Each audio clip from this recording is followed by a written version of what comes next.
TGR.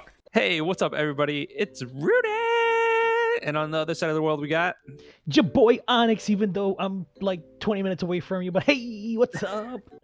It feels like you're on the other side of the world. It really does. I haven't looked at this screen in a while. It's funny. Oh man, it's crazy. Yeah. But yeah, man, dude, it's aside from all the craziness that's happening, with society, it's been a crazy week in gaming. It sure has. I feel like there's actually a lot of stuff that's been going on. This past weekend, Doom was released, Animal Crossing was released, and I say weekend, but I mean Friday / Thursday. Yeah. But and obviously you just released your first 10 talking about that, which makes me kind of envious, man. That game looks freaking epic. Yeah, Doom Eternal's fun as hell, man. Super fun and kind of wild and really badass. So yeah, it's a good game. I'll let you borrow it once I'm done. I'm down. But yeah, man, so let's go ahead and go over a couple of things. So the other big game that was announced, released this week was Half-Life Alyx, man. Yeah, I had a new Half-Life. How many years has it been? Dude, 13? I don't even know. Has it? I thought it was more. I think the orange box came out in 2007. Oh no, but that really was it 2007? I'm pretty sure it was 07. Pretty sure. I'm googling it now because I'm curious. I'm so curious. Orange box. Holy crap! October 2007. Yeah. So it's been roughly 13 years since it's been so long that it felt like longer. Yeah, seriously. I was like 20 years. Oh, it's man, crazy though. Yeah, that's crazy. Holy crap! Well, Half-Life Alyx came out, and one of the biggest things that that held me back, and I'm sure you can agree with this, from actually getting it was VR. I mean, I don't have a VR headset, and neither do I. They're not they're not dumb expensive. I mean, the index is, but I don't feel like spending $200-$300 on one game right now. I know there's more games I could play, but the one I really want to play is Alyx. Right. So I don't know, but what's the news about that? There's a fun little thing happening. The thing with that is that a lot of other people agree that VR is kind of like this I guess gate that's holding you back, this gatekeeper that's holding you back from experiencing this game. So it's currently being modded in order to work with mouse and keyboard, and the question isn't necessarily if this is possible or not, it's more of when. There's people that have been literally editing the code on stream, like they're live streaming the stuff, editing the code and showing how the game works, and they're modding it as they play to fix whatever bugs or issues may arise as you're playing the game. Right. So it's gonna be interesting because the game obviously was designed around VR, and when you take that out of the experience, excuse me, you are gonna lose something. The game was designed around VR, so games like that are designed around 3D, or that were designed around 3D, or things like that, you are gonna lose. So it makes me a little sad that in the foreseeable future I will probably play it without VR. I know a lot of people are gonna say, hell no, dude, don't do it, you're gonna ruin the experience, and I get it, I really do. But I mean, let's be real here. Like I said, I don't want to cough up the money right now. Maybe in the future, once VR becomes a little more affordable, maybe then. But for now, I mean, that's the reality of it. It's unfortunate because, again, I don't want to experience the game without the vision of the creators. But I mean, it is what it is. Yeah, I mean that's I agree with you. It's definitely one of those things that I look at it and I'm just like, I would love for it to be more accessible and everything like that. That being said, if I can somewhat experience that, even partially, in mouse and keyboard, I'm fine with that. 100%. Yeah, I mean, you would experience the story, the core shooting gameplay in a way. I mean, it's like, is it gonna be like you press R to reload and you just do the reload animation? You know what I mean? Like, I don't know how it would work, but I mean, it is what it is. It's gonna happen, and yeah, I'm sure they'll figure it out. I mean, the modding community is something to not take for granted. And they do some amazing things, and I definitely give them kudos for that. but within that same like PC spectrum, everybody, well, Epic Games has been making waves, man. They're making moves, man. They're making moves. They're like Microsoft. Yeah, man, and it's one of those things that like I look at it, and at first Epic Games, like I kind of looked at it and I was like, like whatever. Right. And now you know me, like I'm a game hoarder. Just claiming things left and right, dude. Right, and same thing with Steam recently. They've been giving a bunch of free stuff. I can send you free stuff to claim, by the way. Oh, thanks, man. But no, dude, like seriously, Epic, they throw random good stuff, and I'm just like, all right, cool, awesome. I'm a fan. Their philosophy and their tactics are definitely interesting. But one thing that they, yeah, for sure. But one thing that Ars Technica went ahead and talked about was Epic Games is now a third-party multi-plat publisher, and they secured 3 big studios. 3 pretty big studios, man. Humongous, in my opinion. One of them is Playdead, which, if those that aren't familiar, those are the people that did Limbo and Inside. Which you still have to play. Yeah, I do have to play Inside. Now that I'm stuck inside, I guess I can play Inside. But the next game, or the next developer studio is Remedy, dude. That's big. Max Payne, Alan Wake, Control, which is the most recent one. Mm-hmm. That's insane. Yep. Insane, man. But the next one, which I mean, I'll give you the honors of this one because this is insane. This is kind of big. The Gen Design, the staff behind Ico, Shadow of the Colossus, and Last Guardian, Fumito Ueda Studio, is gonna get published by Epic Games.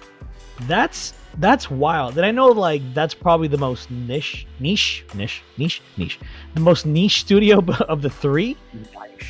But like, nice, I like that.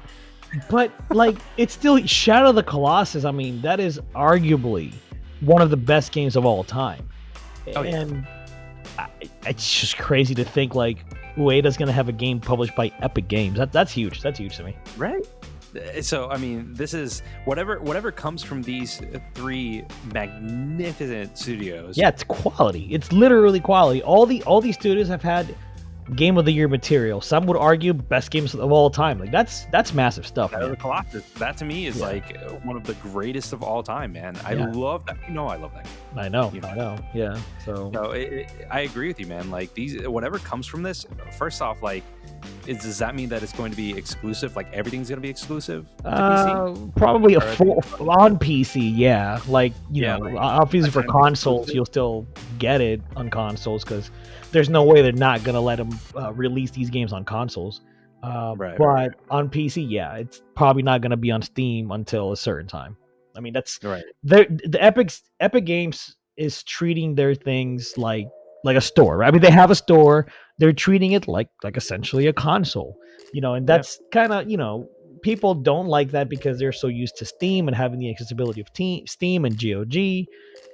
But I mean, it is what it is. Don't get me wrong. I don't think it's the best thing to do. It's like you have a Switch, and then you have like a specific like store on the Switch that you can only get certain games on. Yeah, it's a little funky, but at the same time, I mean, that's just how things work.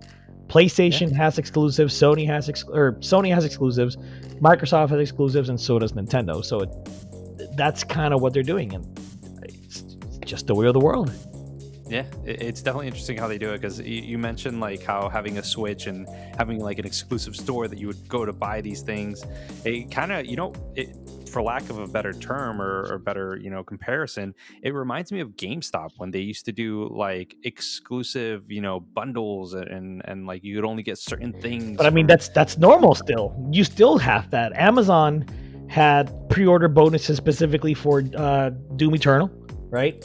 I believe GameStop had different stuff. Like that happens. There's stores that will carry different pre-order bonuses or special editions that are only available at that store that will only have those like DLCs or whatever in that bundle.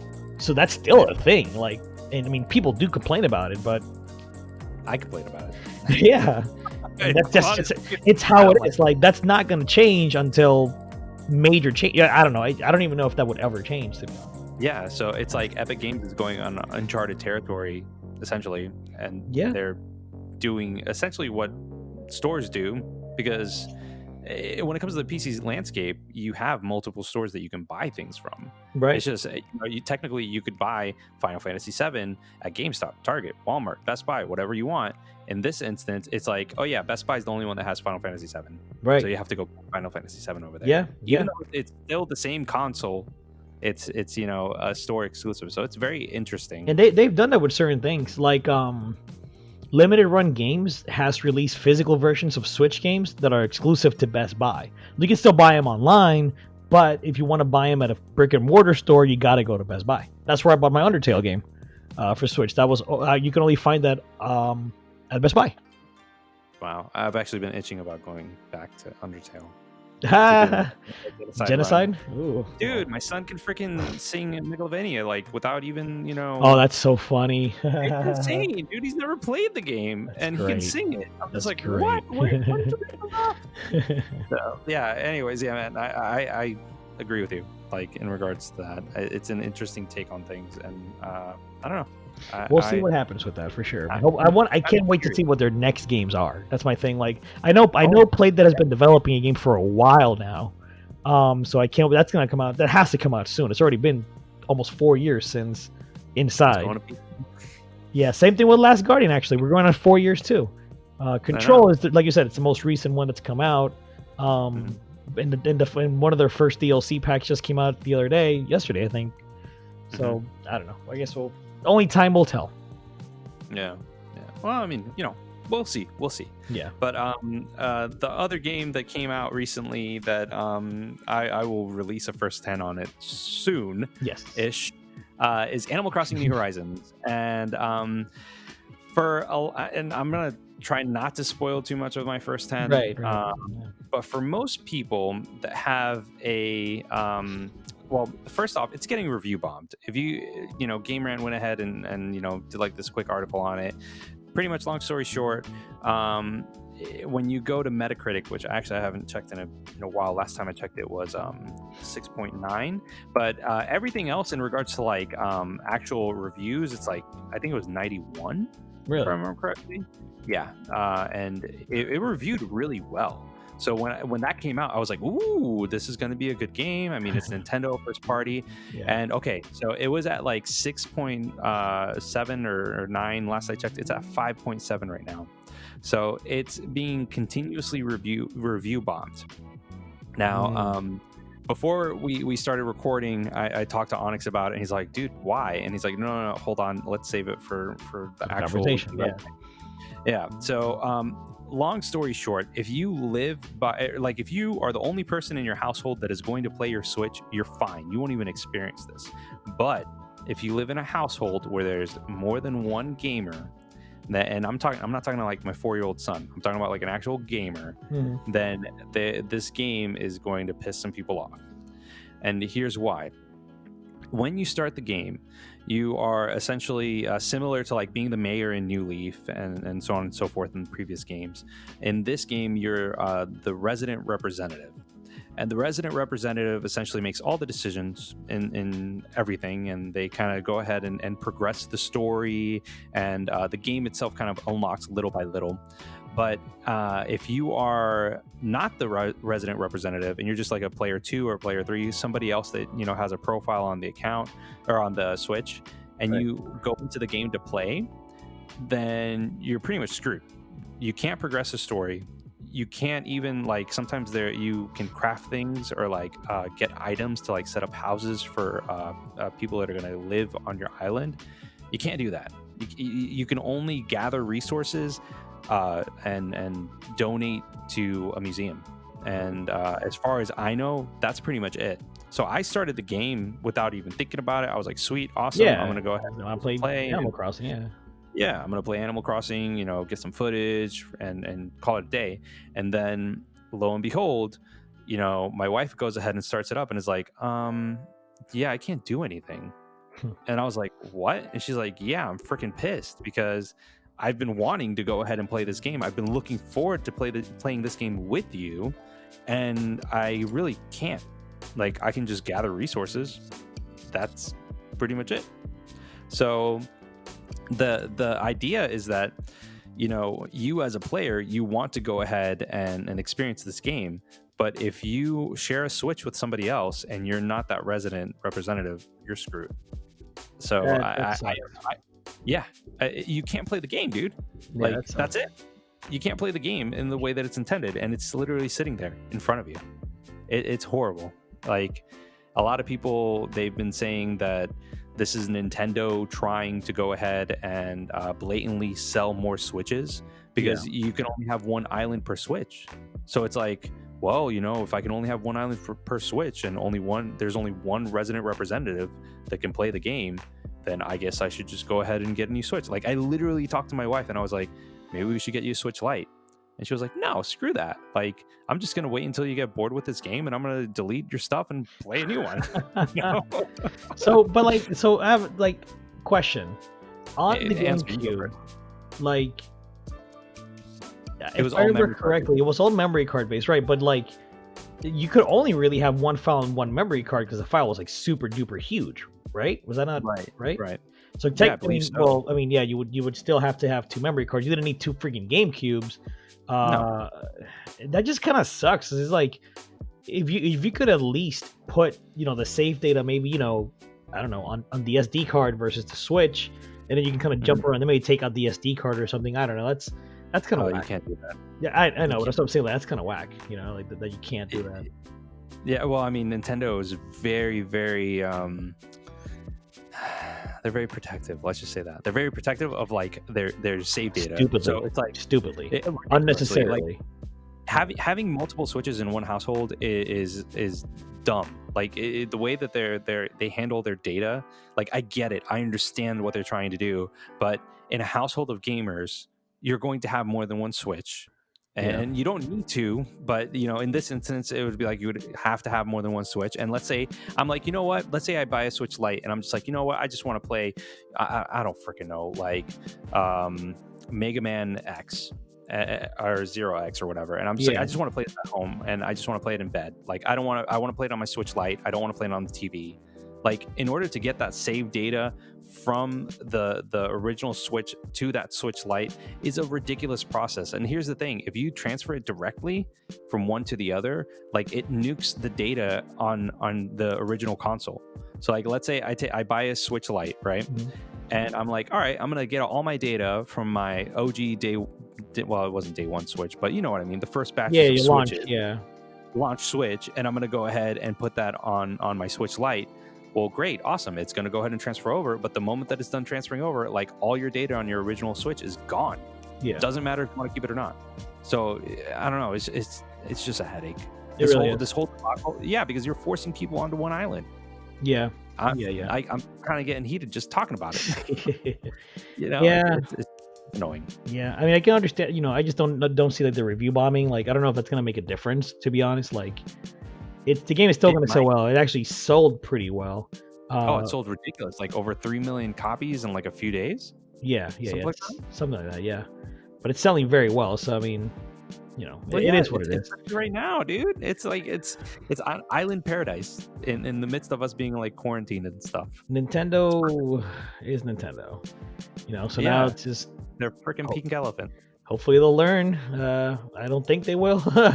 Maybe. I mean, look how they treat their online. You know, it's pretty awful. You know, but again, only time will tell. So, I agree. I mean, we'll see if like they actually like, because when you look at the actual reviews of like the users, most people are not doing 0. Most people are doing anything between 1 and 4. I've seen. Yeah. Oh wait, no, I'm scrolling down and I'm seeing more zeros. Never mind. Screw it. Everything's 0. But you know, it is what it is. Like I hope that Nintendo learns, because that's it's like, dude, the way that it's being handled. Like if let's say, for example, I lose interest in the game, and I'm like, honey, my wife, I'm like, I'm done. Like you can be the new resident representative. There's no way to transfer that title. Right. No way whatsoever. You have to delete the data and start over, right? Exactly. So it's like everything that you know I've worked on, like is for nothing. It's for nothing, yeah. Because she's the type of person that she's like, I want to keep on playing the game. Like when we played New Leaf, I had, I was mayor, and I went ahead and I like stepped down, and I gave it to her. So I don't know. Oh, cool. So I could rant on about that for a long time, man. Because, like, I've been looking forward to this game for a long time, and that's like the one negative thing, and it's a big negative. No, I got you, man.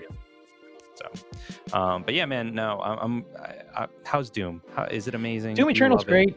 Check out the first 10 if you want to get my impressions. But honestly, it's a fantastic game with a lot of love put into it, and the ebb and flow of the game is it's fantastic. It really, really is good. So, definitely recommended. And before we end our weekly resume, there is one more thing I want to mention. Final Fantasy VII Remake is not even 2 weeks away. And actually, no, 2 weeks from today, actually. But the game has leaked. So if you care about spoilers for the many, many, many changes that are coming and whatever endgame content they have, which they have confirmed, they will have endgame content, whatever it'll be. Yeah, be careful. There's going to be a lot of stuff coming out. Yeah, pretty much. Yeah, so be careful about that. Dang, that sucks. It does, but it happens, and it's crazy. Like, I saw the Reddit post, and this guy like had 4 copies of Deluxe Edition and was like, guys, I'll tell you how the game is. It's like, oh, okay. Yeah, so if one person has it, other people are gonna have it, so just be careful. Yeah, and it just yeah, I'm not crazy about spoilers. I don't mind spoiling things. I actually I was gonna mention it during our conversation about Half-Life Alyx, but I actually spoiled myself with the story. I know what happens at the end. Yeah. No. Is it the beginning of Half-Life episode? I'm not going to tell you. Unless you really, really, really want to hear it. And then if anybody's listening, be careful with spoilers. But if you really don't want to, then yeah. I'd rather experience that first. Yeah, I just thought, it's VR. I'm not gonna play it anytime soon, and I probably won't care. It's been 13 years. Like, I don't care right now. This isn't Half-Life 3. But it's a cool little thing. It's worthy of a lot of discussion, but another day for sure.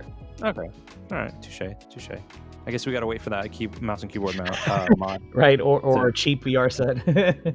Yeah, a cheap VR set, that'd be nice. I don't know how much they're going on eBay. Well, anyways.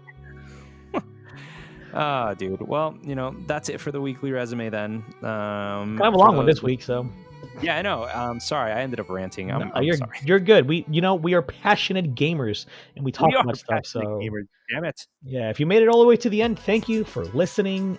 We appreciate you. We are obviously doing social distancing, so that's why you don't get to see our lovely faces.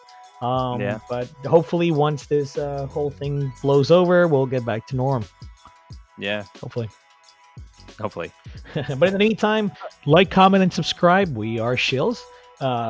Hit the little bell, and if this is your first time listening to us, which I highly doubt, but if it is, subscribe and check out our content, and please check out our video essays and our first 10s and all that. Those are our babies, our love projects, so check them out. They're fun. Yeah, definitely what he said.